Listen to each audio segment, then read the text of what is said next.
بسم الله الرحمن الرحيم الحمد لله رب العالمين فاتو دانفاني اندري انزون يا تنافو في مابيو كرو ما كي بارلي نبابي ناغ لي برغنا بيلو دونغا اي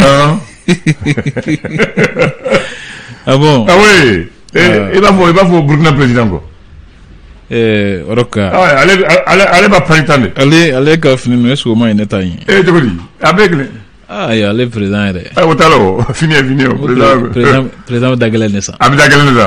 ay wada ko ni côté on noté do les journalistes ko anga soroto be bode bon yi namungo ko kaloni le lote kele oche mais ko lolo nyuma mi jokalo grefe oche ni lolo nyeduma ale bi kalo grefe ko salon jira de kele be mais tu me donnes le mogo bolo nyona mo nyama nyona voilà donc là hotewa bolo nyama fe abi voilà donc nyemo chogolo oche hotewa modelu be clean nga ayo nga ufana nafo bamala yani mbefu ko dikadi menga nyanga balaw nga wote basio oche ayo no te bashi o manga wama ko ni ame ko jege fanga ejiye ko ni aboka black Canada ka bisale abisa fanga talo lablo voilà nga na be jila fanga balable voilà ko jege fanga ejiye ye fana ale donro di est-ce que to la o beni donrote ko ji manga fana sega jege balisno la oche oye ale bina fo oye ale del nan ko ye ma del no feminable o ti bali ko chila ale degle no ji mangana nam donc tuna sika balisno wala ble Allah akbar ko ni toriye samve ko dum mamandi oche ayero to yen yo wable ayero to femiye i dongo te femiye ni yo la domina wasro ni dongo de banendo wala gela do la lendi kan minga jungo sube sunon turu konte sabe fin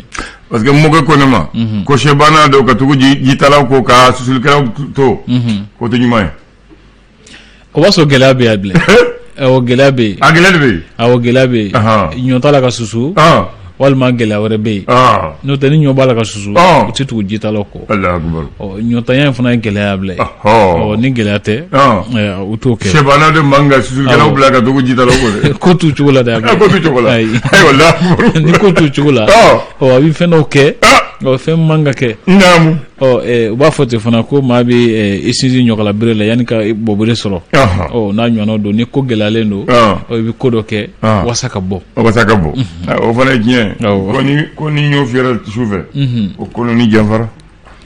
o chen o dogo de yable ni ko gara dogo ye manga ke kanga ke do nyana able o tibo kalama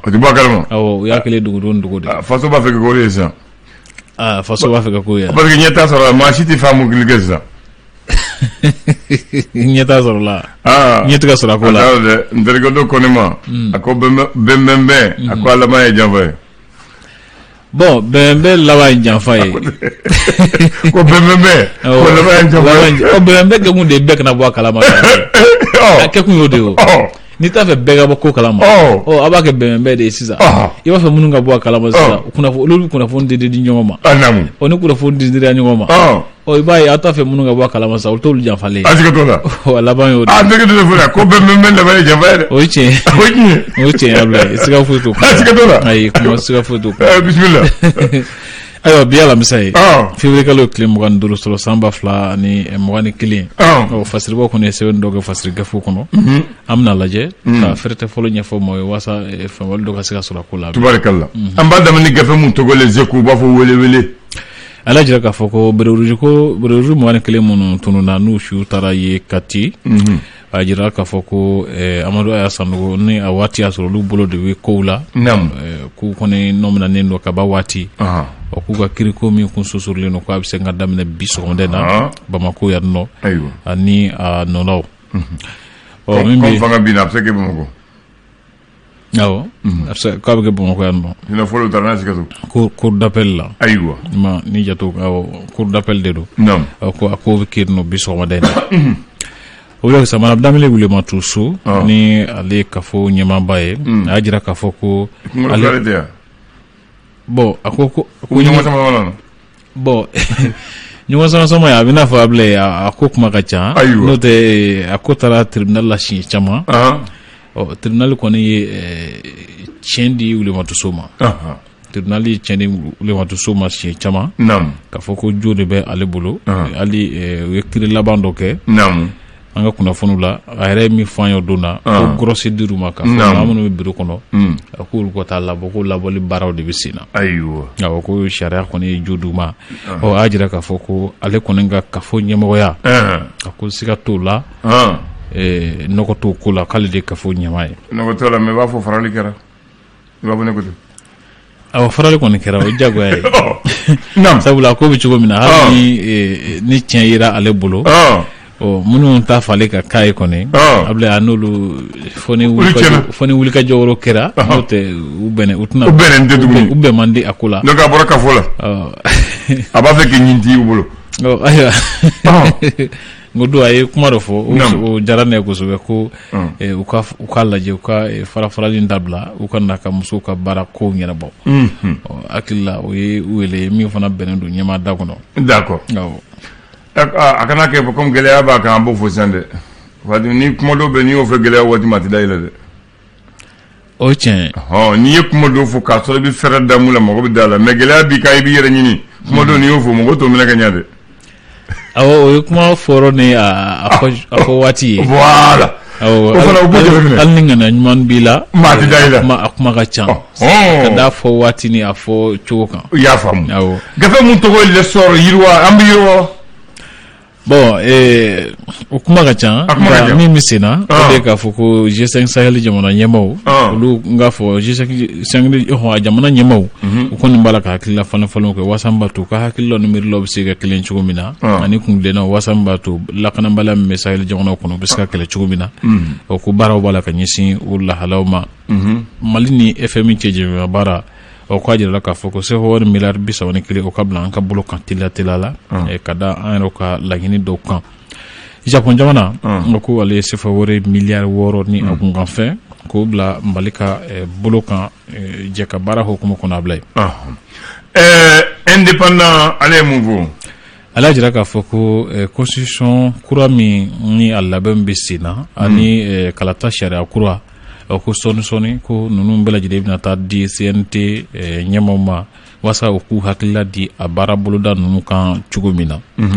ko Nations Unies ka lasigiden min bɛ an ka jamana kɔnɔ nɔ ale kɔni ye laseli dɔ kɛ k'a jira k'a fɔ ko cɛmancɛ fanga ɲɛmaaw kɛlen don ka cogoya dɔ di min bɛ kɛ sababu ye bɛn ka se ka lana jamana kɔnɔ ani ɲɔgɔn faamuya ni lakana ko nin cogoya ye cogoya min ni an man ka to fiyewu a ka taa k'an dan o wele ko sa ka se ka mara ni démocratie o hukumu kɔnɔna na ko professeur Clément Dambélé PCC kɔnɔna na k'u kɔni ye baara boloda dɔw sigi sen ka baara boloda minnu ni a musaka ko ɲɛnabɔra Union européenne fɛ walasa denmisɛnninw ka se ka mara kɛcogo ɲuman faamu ko ɲuman cogo min na kabi kalansow la o bɔlen kɔ sa ko Cour suprême procureur général ko a jirala k'a fɔ ko ale jalakili don kosɛbɛ sariya tigilamaw fɛ ko a kɔni bolo bɔra baara la n'o ye Boya Dambélé k'a sababu kɛ ko a ye gafe dɔw a ye ko dɔw senna sumaya baara dɔw senna sumaya k'a sɔrɔ nin ɲɛfɔ sababu dalu jɔnjɔn t'a la ani ko a kɛra sababu ye ka baara caman kɛcogo tiɲɛ Cour suprême kɔnɔna na o de kama k'a bolo bɔra baara la a bila dan l'indicateur de renouveau ɲuman bɛ yan ayiwa ni kunnafoni fɔlɔ tɛ ɲumanba ye sabula ko siraban kasara siratigɛ la Mali kɔnɔ san 2019 ko a yira siɲɛ 8,935 ko kɛra sababu ye ni maa 8,400 ani maa 60 jate olu kɔni ɲangatara ko maa 600 ni maa 63 olu fatura o maa 7,797 ko olu kɔni kɛra maa jokinɛw ye siraban kasara sababu la o bɔlen ko sa ka jira k'a fɔ ko an ka sanfɛ kalansoba kɔnɔna na Bamako yan nɔ ko sigikafɔ dɔ ni hakilijagabɔ dɔw bɛ sen na walasa min b'a to kalanso ɲɛmɔgɔba ninnu kalanfabaw bɛ se k'u ka hakilila di cogo min na jamana bɛ se ka bɔ gɛlɛya kɔnɔ cogo min na u ka ɲɛfɔliw di o siratigɛw kan lakanabaliya siratigɛ la ko tɔnsigi dɔ bɛ sen na Bamako yan nɔ walasa G5 Sahel jamanaw bɛ se ka taa kuntilenna kelen fɛ cogo min na lakanabaliya kɛlɛli hukumu kɔnɔ min bɛ tali yɛrɛ fana kɛ sanfɛ kalansobaw kɔnɔna na k'u ka lafasatonba fila n'o ye SNESIP ni SNEC ye ko olu kɔni UG kɔnɔna na k'olu kɔni baara bila kuntalajana ka daminɛ bi sɔgɔma da in na ni lafasatonba fila min bolofara minnu bɛ UG kɔnɔ a bɛ dan Soleil Hebdo dɔgɔkun tile o ye tile dɛ yɔrɔ dɔgɔkun tile o ye yelen tɔɔrɔ kala a yira k'a fɔ ko Musa Mara ale hakilila dɔ di G5 Sahel lakana ko siratigɛ la ko ni siran bɛ i senkɔrɔ ko min ka wusa kosɛbɛ i bɛ hakilitigiya kɛ i taalan ye o bɔlen ko sa M5RFP ko olu seginna k'u ka gulokiba don u kana gulokiba min ye murutile gulokiba ye a bila dan naamu ni muruti ni gulokiba ta i tɛ boli ka ɲɛ dɛ murutile guloki tɛ parce que guloki la ni o kɛ a bɛ faraki sɛnɛ o tɛ ni bɛ muruti ka fɔ kɛ fitin don dɔw b'a ma ni muruti la ayiwa informateur n ko kun tiɲɛn'o ye dɛ ala jira k'a fɔ ko camancɛ fanga siratigɛ la ko fɛn minnu bɛ senkɔrɔ minnu bɛ se na ni gɛlɛya ye ani ka mankan wuli jamana kɔnɔ sisan olu kɛmɛ ka u nɛsu o kumaba dɔw ma Sumeli Boyi Mayiga ko ale kɔni ye tase bila kɛrɛnkɛrɛn kɛ ka ɲɛsin a denkɛ ma min fatura min bɛ wele ko Idi ala ka hinɛ la ala ka hinɛ la Idi o bɛ hakili jigin Musa Tarawele denkɛ la awɔ Idrissa tɔgɔ ko Idrissa Mayiga a fatura ko Sumeli Boyi Mayiga kɔni tasi bila kɛrɛnkɛrɛn kɛ ka ɲɛsin a ma o de bɛ sɔgɔmada n'a kunnafoni teliw kun ci a bila dan ayiwa d'accord Bamanan André président Burkina bien bi sɔgɔmada n'o tɛ wa ayiwa yanni k'i ka Bamanan duloki don i bɛ taa Burkina duloki don a bɛɛ bɛ n bolo Ablaye a Bamanan duloki don wala i bɛ kɛ Bamanan n fila bɛɛ bɛ n bolo a fila b'i bolo d'accord a sabanan dun Bamanan duloki bɛ n bolo Burkina duloki fana a fɔra ka kɔrɔbɔrɔ duloki ɲini an n'o e t'a la sa kɔrɔbɔrɔ ko kɔrɔbɔrɔ k'a lajɛ kɛ kɔrɔbɔrɔ duloki b'o ɲini ni kɔrɔbɔrɔ duloki sɔrɔ sisan a bɛ dafa ka a telimanba meleke a dalafa a jalamuguba k'a meleke n'i y'o meleke u b'a fɔ i kɛra yɛrɛ bɛ de dɛ teliman yɛnɛ ka rébellion na teliman bɛ a bɛ yen d'accord Bamanan André Ablaye n bɛ taa ni lafiya bugu ala ka lafiya d'a ma amina lafiya bugu bamanankan tɛ yan n'i lafiyara mun na o tɛ lafiya bugu ya o ye lafiya bugu o de kama kin saba Bamako tɔgɔ ka di n ye dɛ lafiya bugu sabali bugu ani Sikɔrɔni sabali bugu sabali ka ɲi sabali ka ɲi dɛ lafiya ka ɲi si kɔrɔni ala ka si jan d'i ma o ka ɲi n'ala ye si jan d'i ma a y'i sɔn sabali la i ye lafiya sɔrɔ mais damu tɛmɛni kan ala ye sɔn fɛn b'a la damu tɛmɛni kan kosɛbɛ donc an bɛ taa nin ye lafiya bugu mun na lafiya bugu i b'a a tɔgɔ kɔrɔlen don wa ayi a tɔgɔ kɔrɔ tun ye kulebugu de kulebugu fɔlɔfɔlɔ u tun b'a fɔ a ma kulebugu ye n'a kɛ lafiya bugu ye o kulebugu mun de tun bɛ yen kolon dilanna ani kolon galan dilanna de tun bɛ o yɔrɔ mankan yɛrɛ bɛ yɔrɔ min na dɔrɔn o de tun bɛ yen donc olu tun sigilen don o yɔrɔ la c'était les bûcherons fabricants de mortiers et de pilons donc u b'a fɔ ma o waati na kulebugu lafiyabugu nana waati jumɛn entre 1960 1961 an ye fédération dilan an ni Sénégal cɛ an ko an jamana fila bɛ indépendance ka kɛ jamana kelen ye le Soudan et le Sénégal an ye gouvernement ka kelen ka président kelen kɛ k'a kɛ Modibo Keyita yan ka taa n'a ye Dakar faaba la gouvernement formera mɔgɔ 8 Sénégalais 4 ani Malien 4 an ko an bɛ kɛ ɲɔgɔn ye an ko an ye kelen ye an ka devise ye kelen ye un peuple but une fois an ka drapeau tun ye kelen ye